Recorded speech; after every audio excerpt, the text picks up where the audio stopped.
tegak di hadapannya. Maka sebutan Maliki Yaumiddin adalah ajakan halus agar ruh mempersiapkan dirinya, bukan dengan ketakutan, tapi dengan cinta yang penuh kesadaran. Iyyaka na'budu, ruh yang menyembah dengan kesadaran murni. Ketika seorang hamba mengucapkan Iyyaka na'budu, sesungguhnya ia sedang melepaskan seluruh bentuk penyembahan palsu yang pernah menghuni ruang dalam jiwanya. Kalimat ini sederhana, namun di baliknya tersembunyi pengakuan terdalam dari ruh, bahwa hanya kepada satu zat ia menyembah, dan bukan kepada dunia, ego, atau nafsunya sendiri. Para sufi menyebut kalimat ini sebagai deklarasi tauhid ruhani, bukan sekadar keimanan lisan, melainkan pengakuan eksistensial dari kedalaman jiwa. Iyyaka berarti hanya kepadamu, dan kata ini diletakkan di awal sebagai penegasan mutlak, bahwa tidak ada ruang bagi selainnya dalam ibadah seorang salik. Dalam dimensi tasawuf, kalimat ini adalah momen ruh menyerahkan seluruh dirinya kepada sang kekasih. Ia bukan lagi beribadah karena kewajiban, tapi karena kerinduan. Ibadah tidak lagi menjadi rutinitas, melainkan jembatan perjumpaan. Ketika ruh mengucapkannya dengan sadar, maka setiap sujud menjadi pelukan dan setiap zikir menjadi panggilan pulang. Na'budu berasal dari kata ibadah yang dalam makna terdalamnya adalah kehancuran diri di hadapan Tuhan. Seorang hamba yang benar-benar beribadah adalah dia yang telah meleburkan kehendaknya ke dalam kehendak ilahi. Ia tidak lagi menyembah karena takut neraka atau berharap surga, tapi karena hatinya tidak bisa tidak menyembah. Karena di dalam penyembahan itu ia merasa hidup, ia merasa utuh, ia merasa dekat. Inilah maqam ubudiyah murni, maqam para pecinta yang telah kehilangan dirinya dalam kehadiran Tuhannya. Para arif menyebut bahwa na'budu adalah bentuk jamak. Bukan aku menyembah, tapi kami menyembah. Kalimat ini mengajarkan bahwa ruh yang telah mengenal Tuhannya tidak berjalan sendiri. Ia melihat dirinya sebagai bagian dari tubuh umat, dari barisan ruh-ruh suci yang bersama-sama sujud dalam satu arah. Maka ibadahnya bukan untuk dirinya semata, tapi sebagai perwakilan cinta seluruh ciptaan kepada Sang Pencipta. Ruh yang menyadari ini akan merendah, tak merasa lebih suci dari yang lain, karena ia tahu semua berasal dari satu sumber. Di saat seseorang mencapai kesadaran ini, maka seluruh hidupnya menjadi ibadah.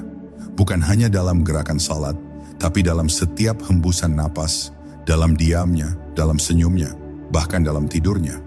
Ia menyembah bukan hanya di sajadah, tapi di setiap detik keberadaannya. Karena ruhnya telah sadar bahwa hidup ini adalah ruang untuk sujud tanpa henti. Dan semakin dalam ia menyadari hal ini, semakin lapang pula hatinya menerima semua ketentuan ilahi. Namun penyembahan sejati tidak datang dengan mudah. Ia adalah hasil dari pembersihan diri yang panjang, mujahadah melawan hawa nafsu, sabar atas ujian, dan ketekunan dalam zikir. Para sufi berulang kali menegaskan, tidak ada ibadah sejati tanpa fana. Harus ada kehancuran ego, pembakaran hasrat dunia, dan ketundukan total terhadap takdir. Di sanalah ruh mulai mengenal makna penghambaan dalam bentuknya yang paling murni. Bukan keterpaksaan, tapi kerelaan total yang penuh cinta. Maka bab ini menyingkap fase penting dalam perjalanan ruhani. Dari pengenalan terhadap Rabb menuju pengakuan cinta, dan akhirnya tiba pada penyembahan yang tulus. Iyyaka na'budu bukan sekadar kalimat dalam doa, tapi sumpah rahasia ruh kepada Tuhannya. Hanya kepadamu aku tunduk, hanya kepadamu aku kembali. Dan dari titik inilah, ruh mulai masuk ke maqam yang lebih tinggi. Maqam pertolongan yang akan kita temui dalam kelanjutan ayat ini. Wa iyyaka nasta'in, ruh yang menggantungkan segalanya kepada cahaya ilahi. Setelah ruh menyatakan penghambaan dalam iyyaka na'budu, muncul kelanjutan yang tak bisa dipisahkan. Wa iyyaka nasta'in, dan hanya kepadamu kami memohon pertolongan. Ini bukan hanya kalimat penutup dari pengakuan ibadah, tapi juga kunci kerendahan hati ruhani.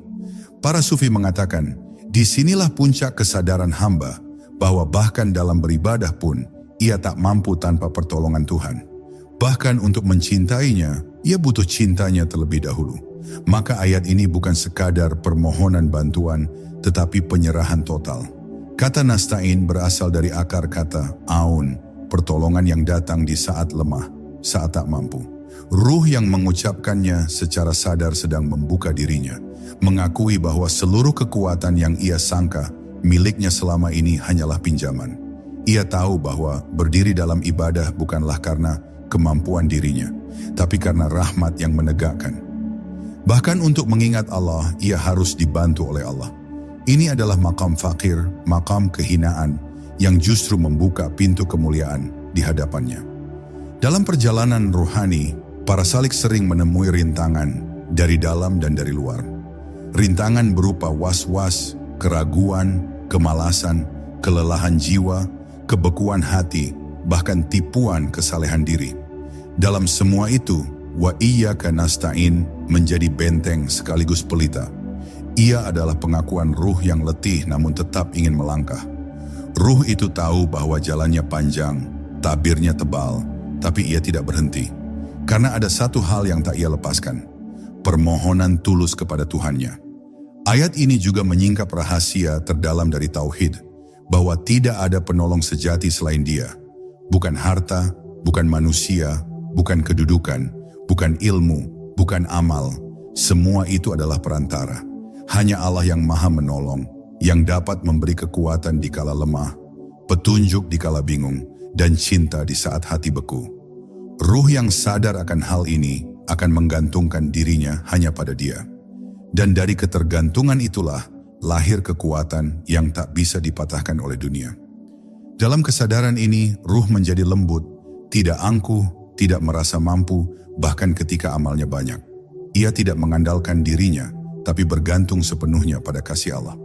Ia tahu bahwa berjalan menuju Allah bukan seperti berjalan di atas tanah, tapi di atas lautan cahaya yang hanya bisa dilintasi oleh mereka yang dituntun. Maka dalam setiap langkah, ia memohon, "Ya Allah, jangan tinggalkan aku walau sekejap mata. Jika kau tak tuntun, aku akan tersesat meski di tengah jalan yang lurus." Para sufi mengajarkan bahwa doa yang paling hakiki bukanlah meminta dunia, tapi meminta agar dimampukan mencintai Allah.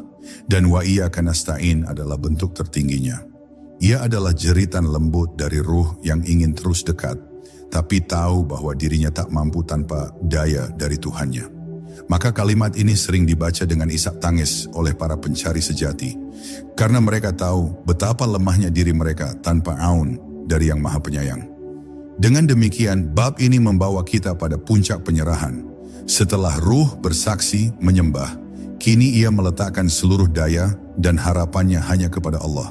Wa iyyaka nasta'in bukan sekadar kalimat penguat jiwa, tapi juga cahaya penuntun dalam kabut perjalanan ruhani.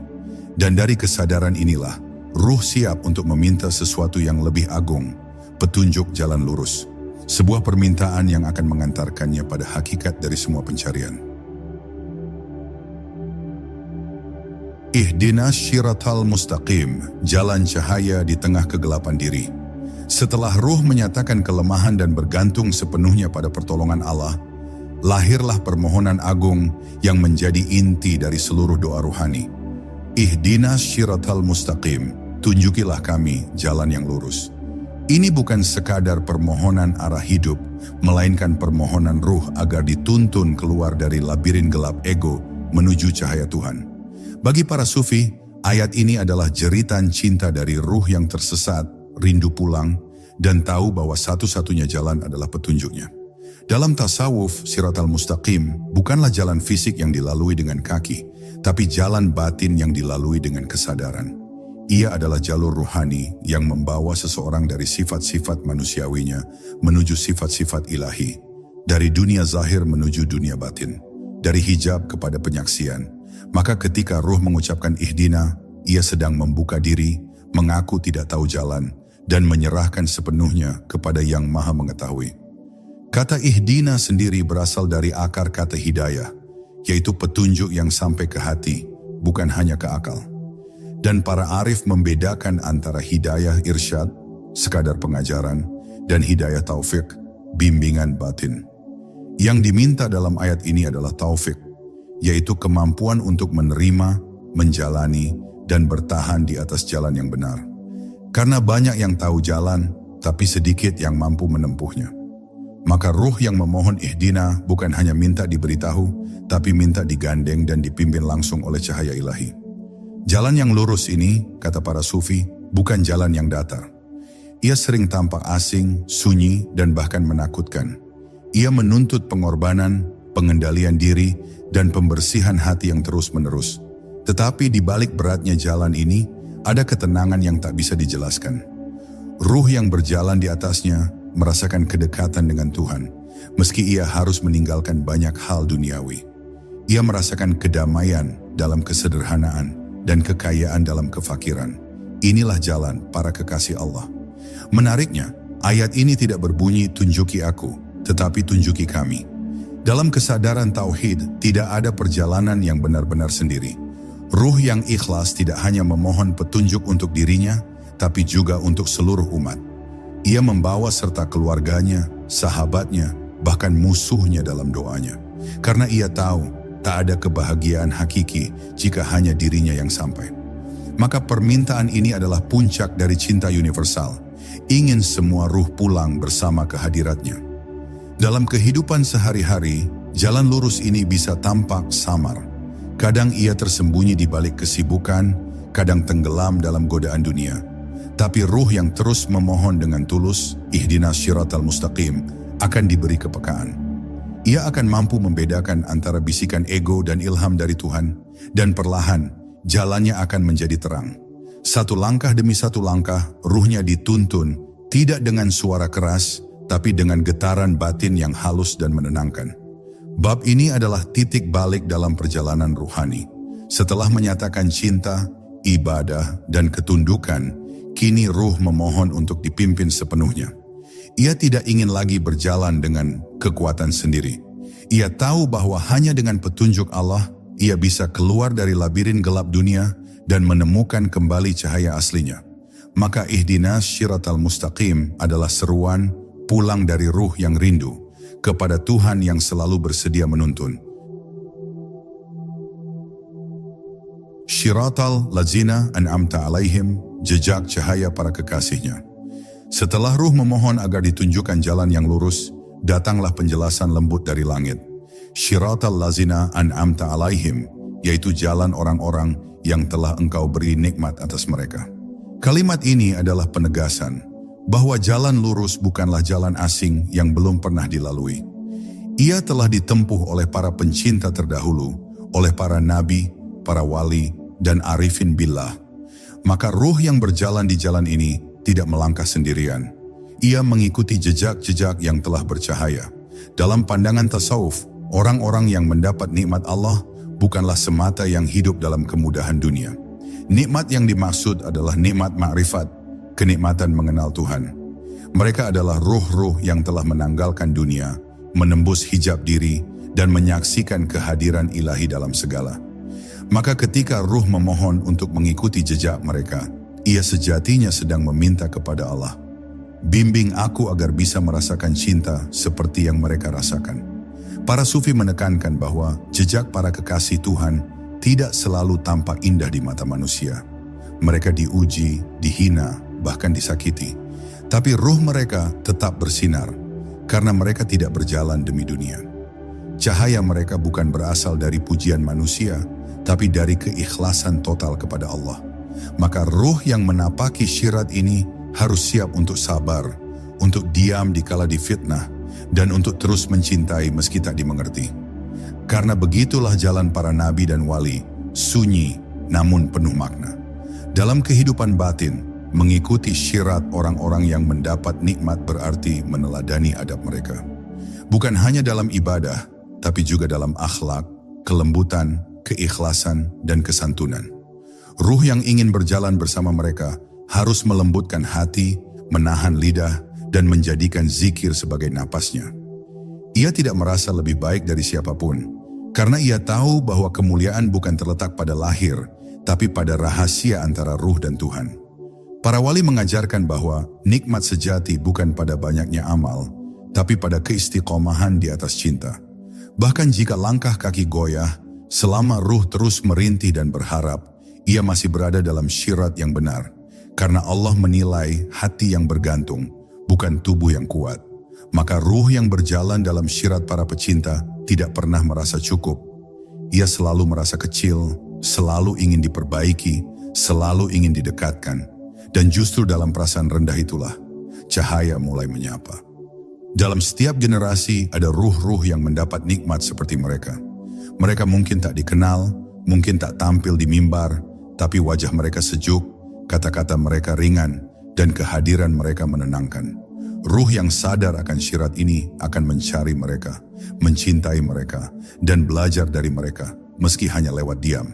Karena bagi seorang salik, cukup mencintai para kekasih Allah, sudah termasuk bagian dari nikmat yang diminta. Maka bab ini adalah pengakuan cinta dan harapan. Ruh memohon untuk dimasukkan dalam barisan kekasihnya, untuk ikut menapaki jalan cahaya yang pernah dilalui para nabi dan wali.